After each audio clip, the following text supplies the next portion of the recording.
mis bienes para dar de comer a los pobres, y si entregase mi cuerpo para ser quemado y no tengo amor, de nada me sirve. El amor es sufrido, es benigno.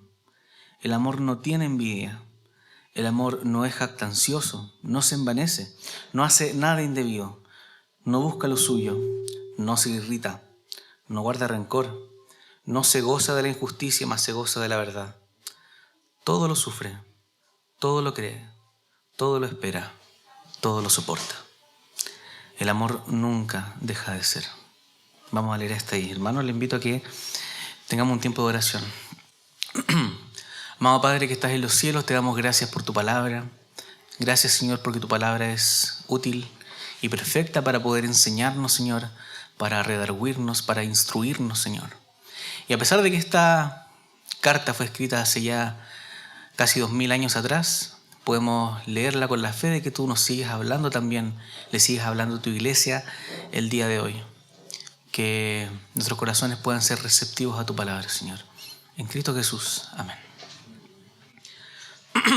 Cuando vamos a un matrimonio, aparte de arreglar, ¿no es cierto?, y ponernos lo más bonito posible, sería altamente probable que escucháramos este pasaje durante la ceremonia religiosa, ¿cierto? Y este pasaje lo que tiene es que es súper bueno cuando queremos hablar de las virtudes del amor,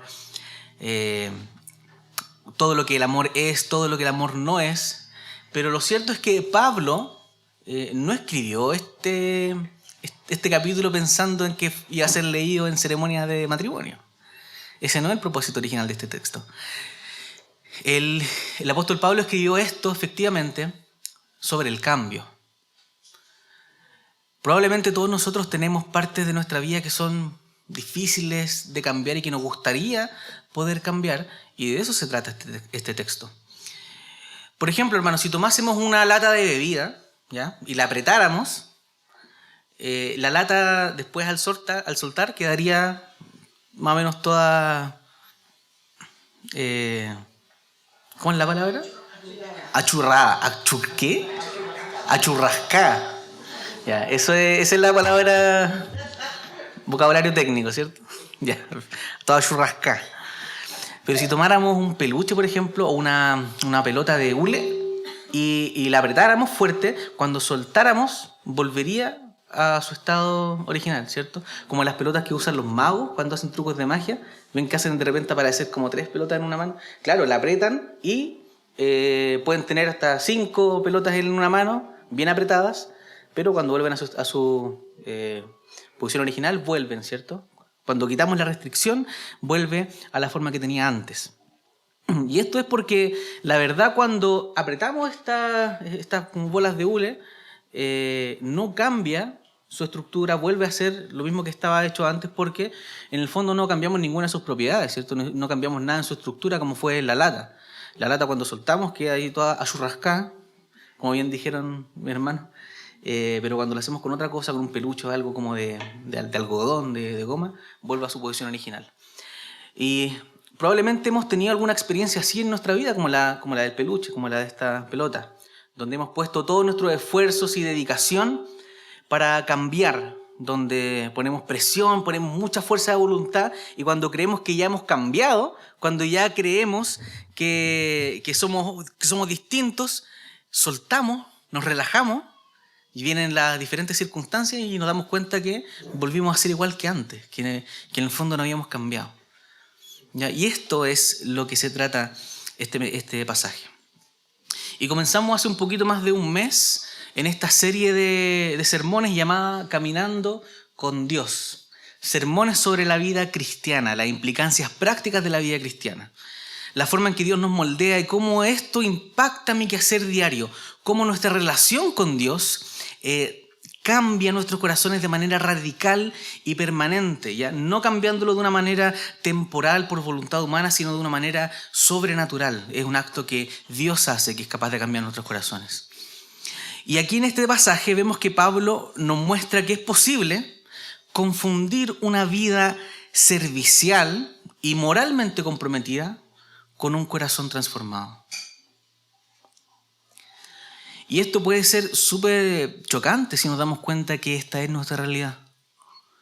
Que quizá solo tenemos un corazón apretado y restringido moralmente, pero que quizá cuando soltamos volvemos a como éramos antes. Quizá no tenemos un corazón transformado.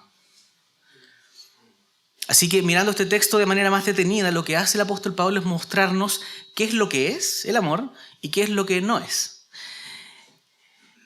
Un corazón cambiado, un corazón nuevo, un corazón distinto, primero, no es lo mismo que una vida ocupada en el servicio a los demás.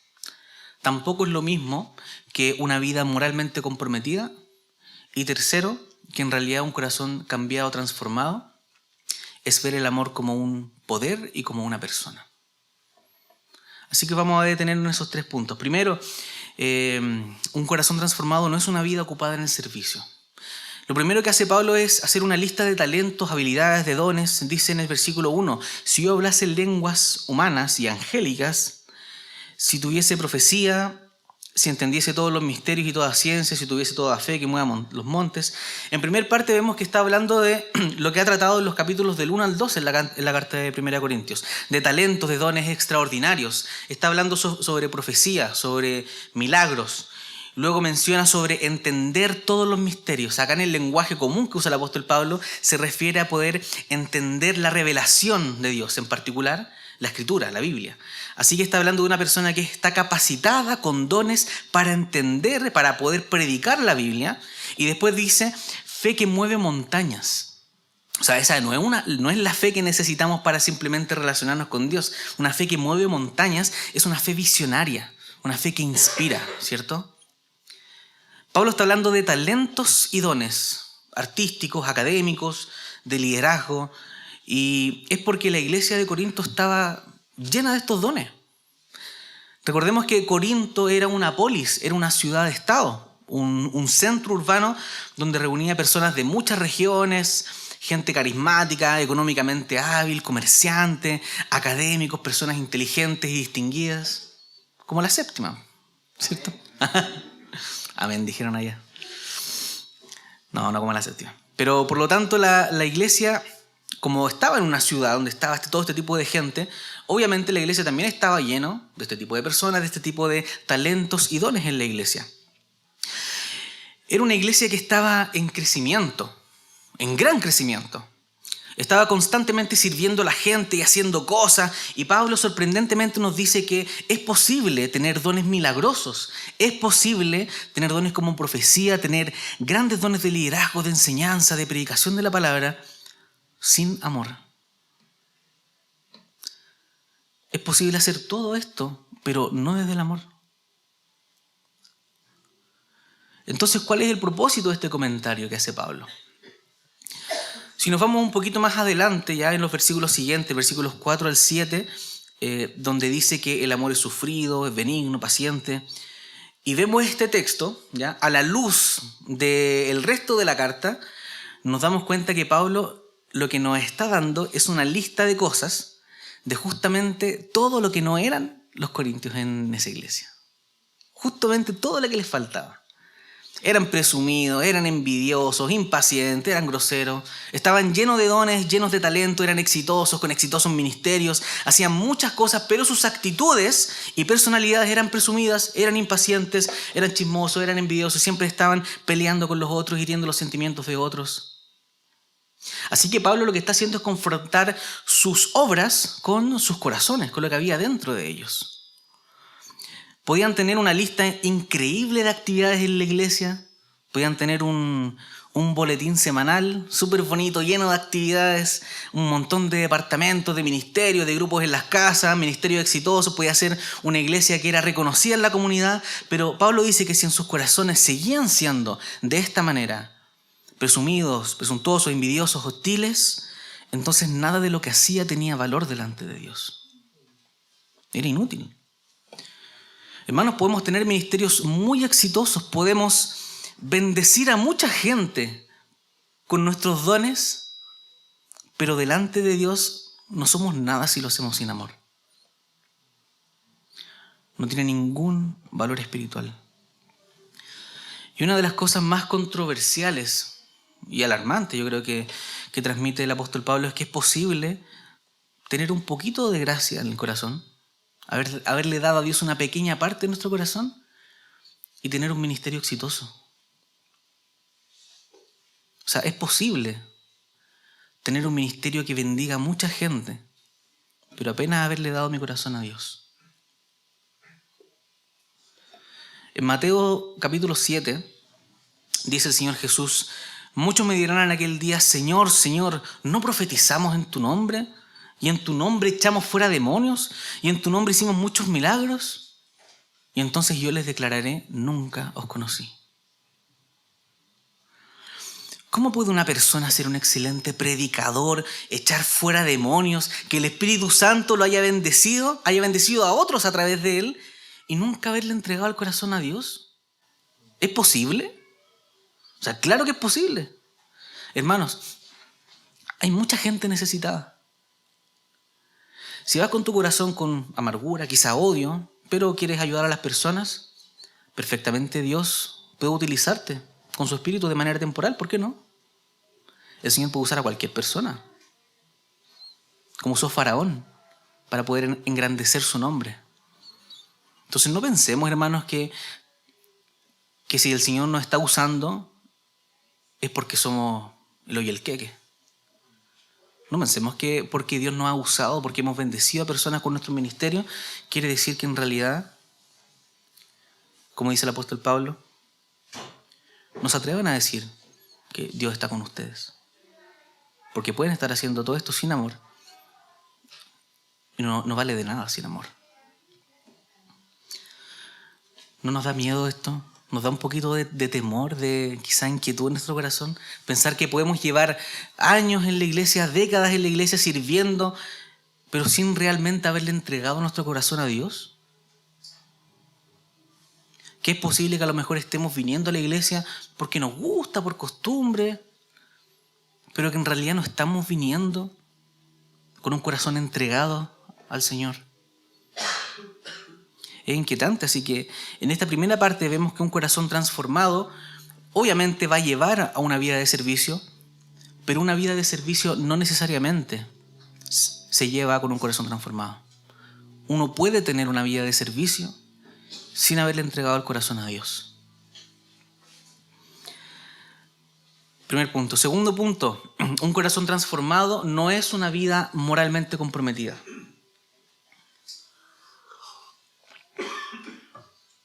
Dice el versículo 3, y si repartiese todos mis bienes para dar de comer a los pobres, y si entregase mi cuerpo para ser quemado, y no tengo amor, de nada me sirve. Es súper interesante porque acá ya no estamos hablando de talentos. ¿Ya? Pablo estuvo hablando de talentos, pero ahora se movió de una lista de dones a una lista de talentos a los que los filósofos griegos llamarían virtudes. ¿Cierto? ¿Cierto, Javi? Sí. Le preguntó a la Javi y me dijo que sí, así que yo le creo. Prudencia, justicia, templanza, sabiduría, ¿ya? Eran uno de los dones, de las virtudes de las que hablaba Aristóteles, por ejemplo. Y Pablo nos da una pequeña muestra donde señala, donde destaca la fortaleza y el compromiso moral. Fíjense que dice, si doy todos mis bienes a los pobres. Esto no es solo una colecta de misericordia. Dice, si doy todos mis bienes. Estamos hablando de alguien tan comprometido con la causa de los pobres que es capaz de incluso vivir en la pobreza a él para dárselo a los demás. Eso es virtuoso. Eso es virtud. Y después dice, si entregase mi cuerpo para ser quemado, eso es morir por nuestra fe. Ser arrojado al foso de los leones, quemado en la hoguera, ¿cierto? Tenemos virtudes en ambos extremos. De ser abnegadamente generoso por los otros, que soy capaz de dar mi vida por ellos, y también soy absolutamente comprometido con mi fe y con mi alma, que soy capaz de dar mi vida por mi fe. Tenemos estas dos virtudes y es posible tener las más grandes virtudes, hacer las más grandes proezas morales y no tener amor absoluto en nuestro corazón. Y por lo tanto, delante de Dios no tiene ningún valor espiritual. Un corazón transformado te va a llevar a tener una vida moralmente comprometida, pero de nuevo, una vida comprometida puede fácilmente llevarse sin un corazón transformado. Es muy fácil confundir una cosa con la otra. Vemos personas que son súper buenas, humanitarias, que hacen grandes cosas. Nosotros les conocemos como gracia común, ¿cierto? Que el Señor es capaz de entregar su gracia, es capaz de que hayan actos bondadosos en los corazones de personas que ni siquiera han conocido al Señor. El Señor usa a estas personas, pero no necesariamente estas personas han sido transformadas por Dios.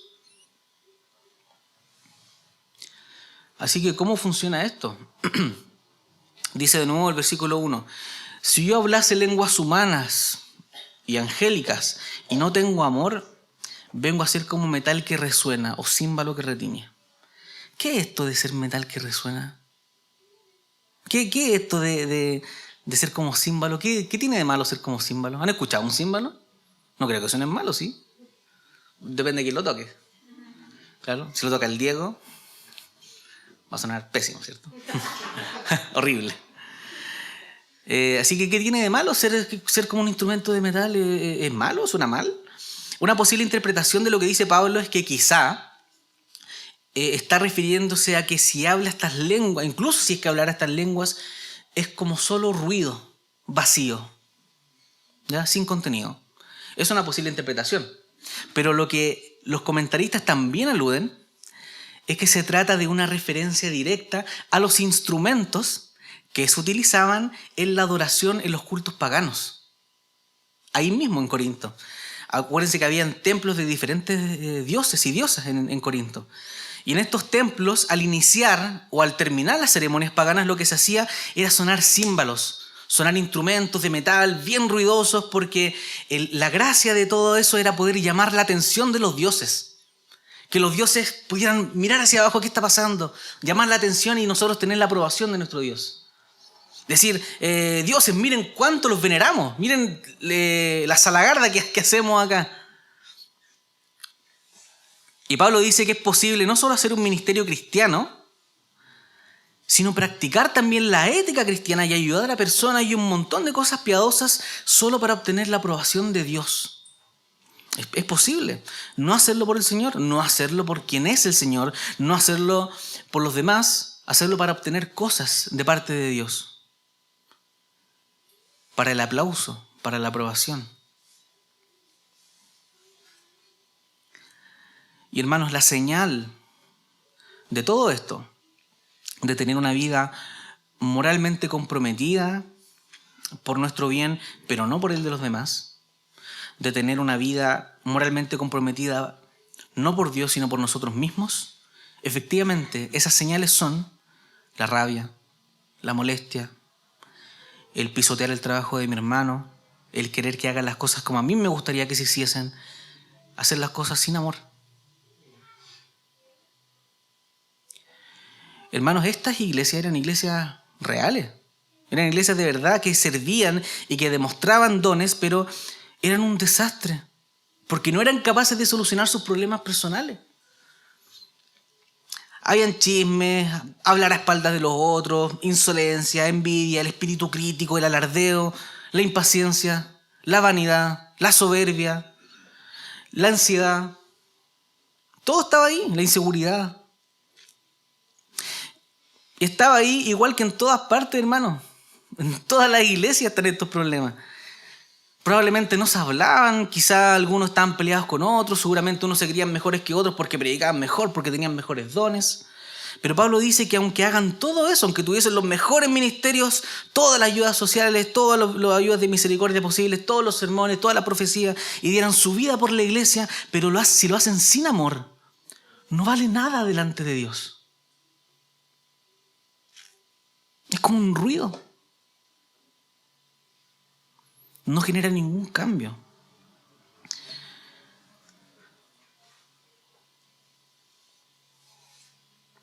Y hermanos, es posible que a lo mejor no nos estamos dando cuenta de la gravedad de esta situación. Porque esta carta en este capítulo no es solamente un llamado de atención para que seamos más amorosos con nuestros hermanos. ¿Ya? Se trata de algo que va un poco más profundo que eso.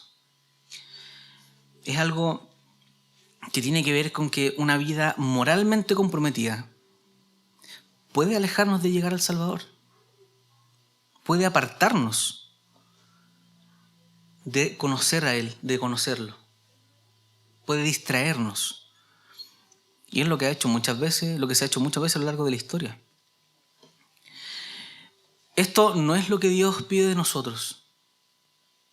¿Se acuerdan lo que dijo Jesús en el Sermón del Monte cuando hablaba del cumplimiento de la ley? Hermanos, les invito a que busquen en sus Biblias Mateo capítulo 5. Vamos a leer unos pequeños versículos. Mateo 5, 17.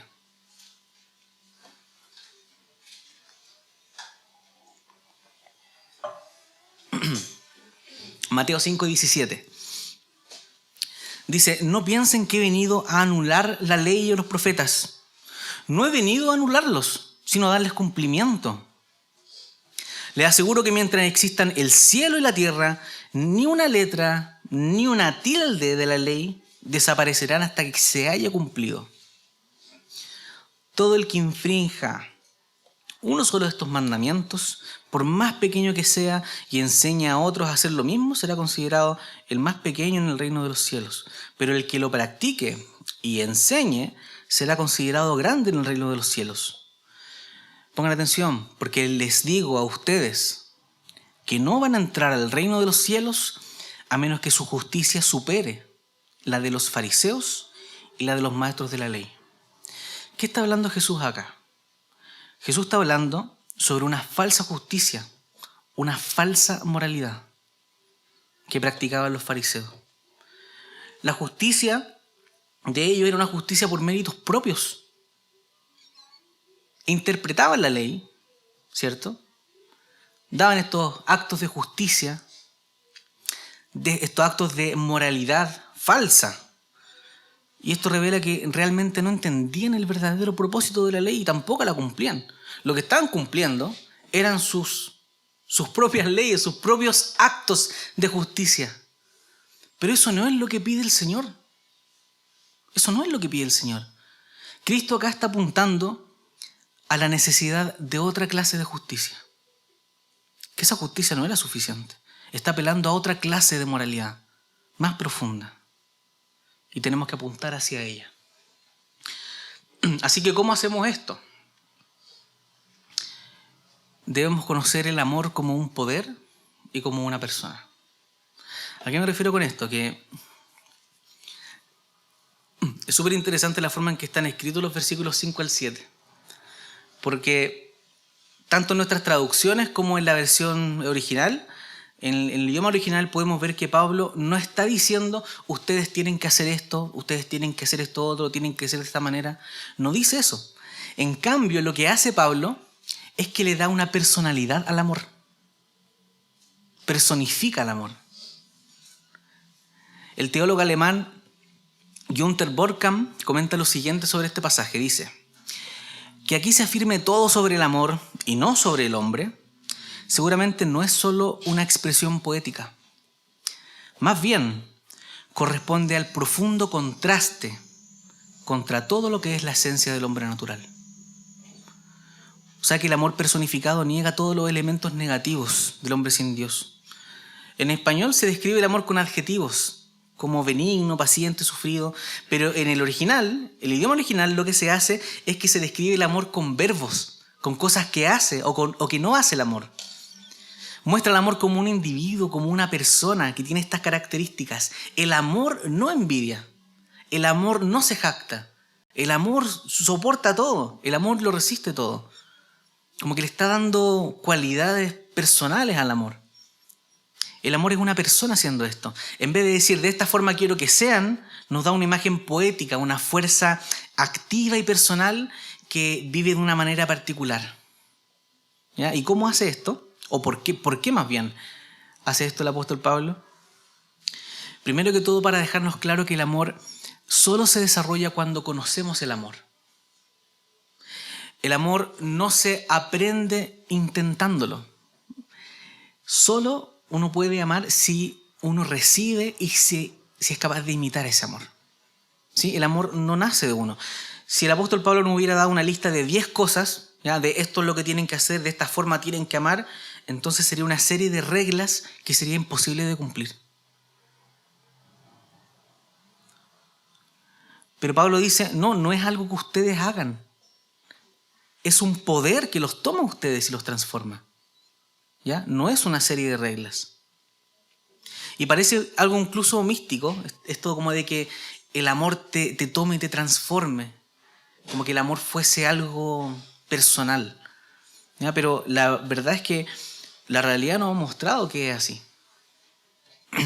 Hay una serie oriental, un manga, un anime, que se llama Cazador X. Dentro de todo su relato cuenta la historia de un personaje terrible, un villano que se llama Jairo. Y cuentan la historia desde su infancia. Es terrible ese capítulo. Dice que pasó los primeros 12 años de su vida en un campo de construcción. Que antes de aprender a decir la primera palabra, él ya sabía poner ladrillos y cemento.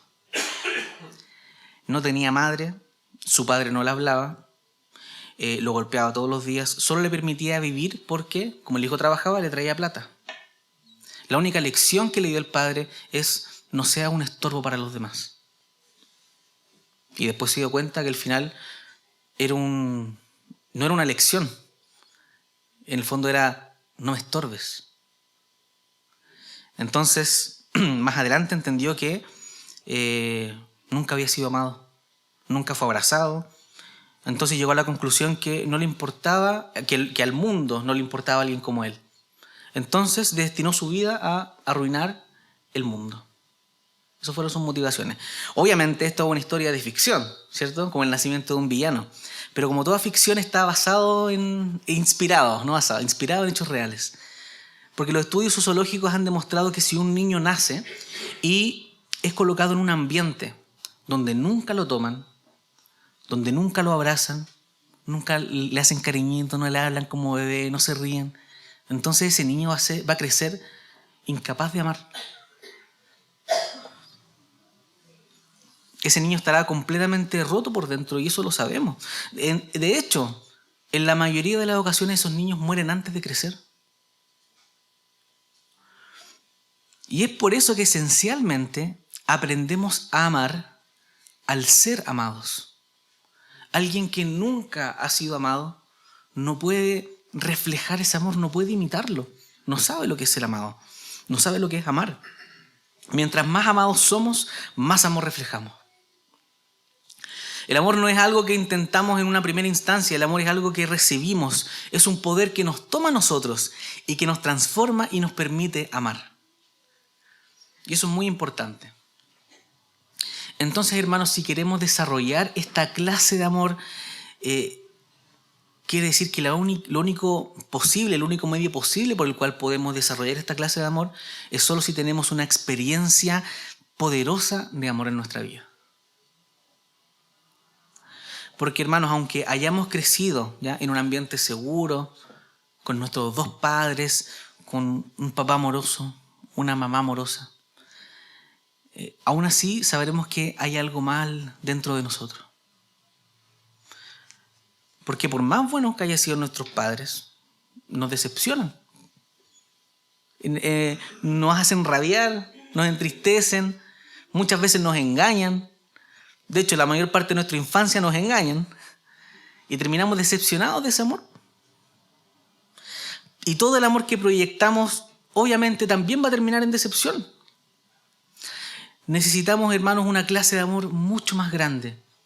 Porque, perdón a todas las mamitas presentes, incluso el amor de una madre no basta. No es suficiente. Necesitamos un amor mucho más profundo, mucho más excelso que cualquier padre o madre puede darnos.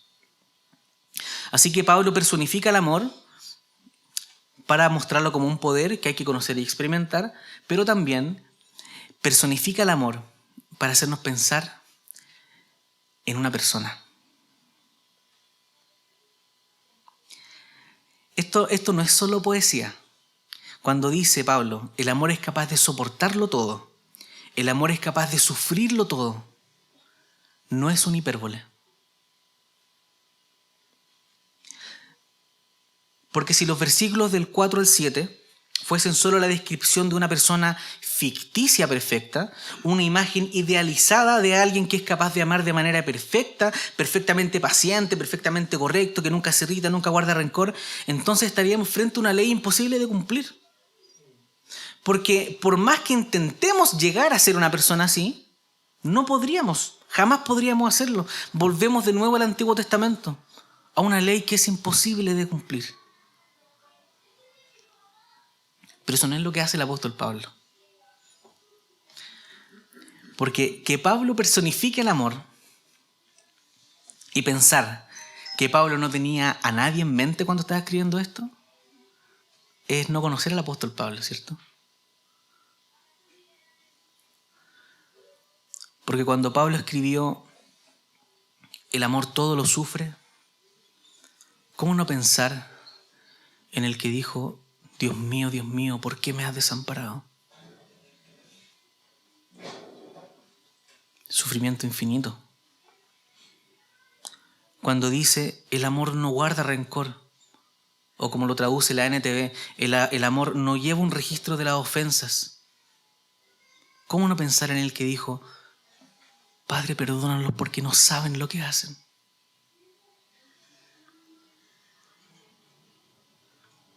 Y cuando dice, el amor todo lo cree, tiene esperanza en todo, ¿cómo no pensar en el que dijo, de cierto te digo que hoy estarás conmigo en el paraíso?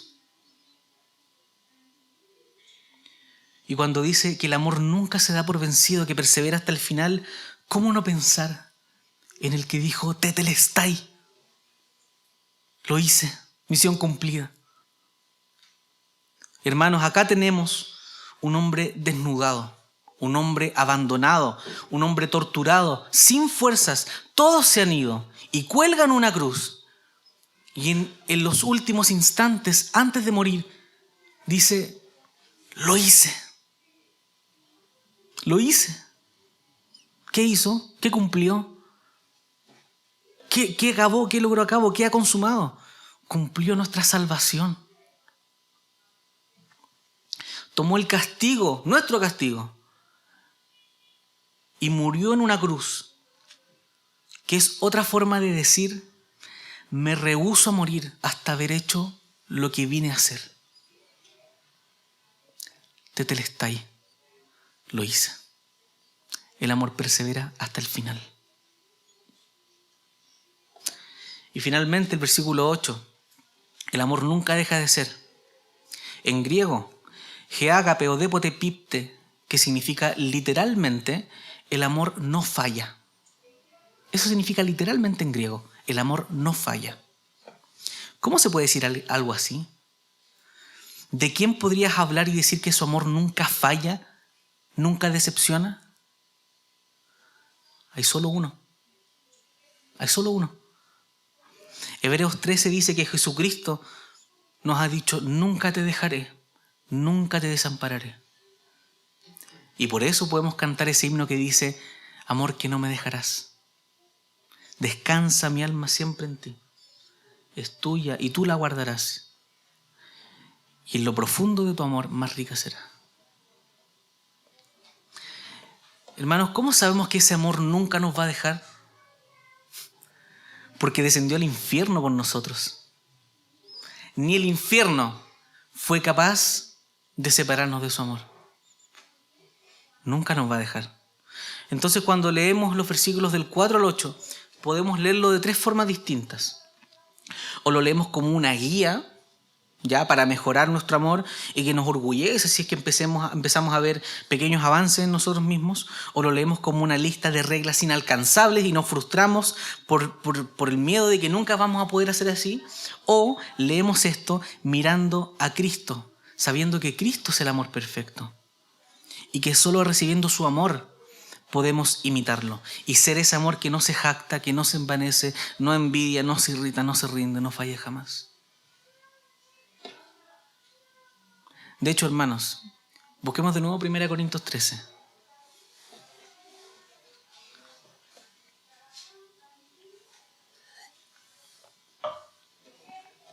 De esta forma se debería leer.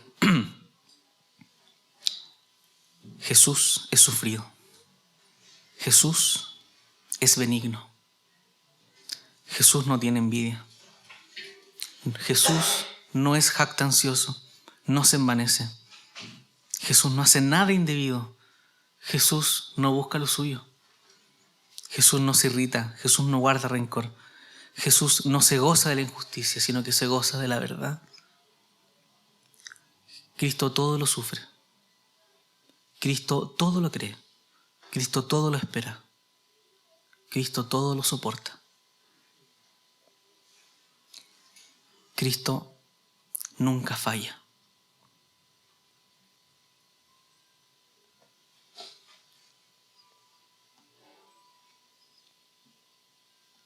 Esa es la forma que Pablo quiere que leamos este texto.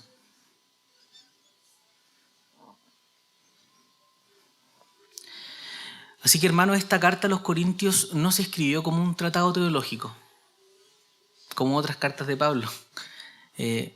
Esta carta se escribió por una razón práctica. Se escribió para una iglesia que perdía de vista a Cristo. Una iglesia que perdía de vista a Cristo y a su amor, y que este era el desvío de todos sus pecados.